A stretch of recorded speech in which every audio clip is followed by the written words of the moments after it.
Hi friends, ಎಲ್ಲರಿಗೂ ನಮಸ್ಕಾರ. ಇವತ್ತು ನಾವು ಬಂದಿದ್ದೀವಿ ಸುವರ್ಣ ತಿರುಮಲ ಶ್ರೀನಿವಾಸ ಸ್ವಾಮಿ ದೇವಸ್ಥಾನಕ್ಕೆ. ಈ ದೇವಸ್ಥಾನವನ್ನು ಚಿಕ್ಕ ತಿರುಪತಿ ಎಂದು ಕೂಡ ಕರೆಯುತ್ತಾರೆ. ಈ ಒಂದು ದೇವಸ್ಥಾನ ಓಪನ್ ಆಗಿ ಸುಮಾರು 4 ವರ್ಷಗಳಾಗಿದೆ.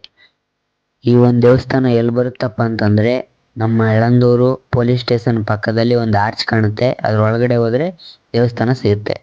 ಹಾಗೆ ಬರ್ತಿದ್ದಾಗೆ ದೇವಸ್ಥಾನದ ಮೇಲೆ ಸೂರ್ಯದೇವನ ವಿಗ್ರಹ ನೋಡಕ್ ಸಿಗುತ್ತೆ.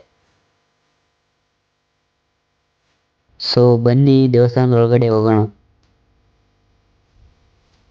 ಹಾಗೆ ಒಳಗಡೆ ಬಂದರೆ ಶ್ರೀ ರಾಘವೇಂದ್ರ ಸ್ವಾಮೀಜಿಯವರ ದರ್ಶನ ಸಿಗುತ್ತೆ.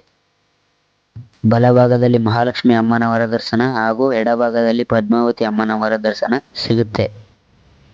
ಹಾಗೆ ಶ್ರೀ ಶ್ರೀ ಶ್ರೀನಿವಾಸ ಸ್ವಾಮಿಯವರ ದರ್ಶನ ಪಡೆದೆವು.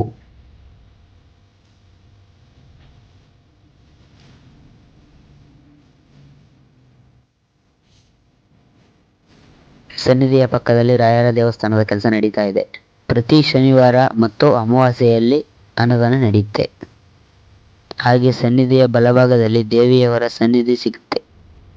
ಬ್ರಾಹ್ಮಿಣಿ, ಮಹೇಶ್ವರಿ, ಕೌಮಾರಿ, ವಾರಾಹಿ, ಇಂದ್ರಾಣಿ, ಚಾಮುಂಡಿ, ವೈಷ್ಣವಿ, ನಾಗಭೈರವ, ಗಣೇಶ, ಚೌಡೇಶ್ವರಿ ಒಂದೇ ಸ್ಥಳದಲ್ಲಿ 10 ದೇವರುಗಳ ದರ್ಶನ ಪಡೆಯಬಹುದು. ಈ ಸನ್ನಿಧಿಯ ಸಂಸ್ಥಾಪಕರಾದ ಶ್ರೀ ಅನಂತ ಪದ್ಮನಾಭ ರಾವ್ ಗುರುಗಳನ್ನು ಸ್ಮರಿಸೋಣ.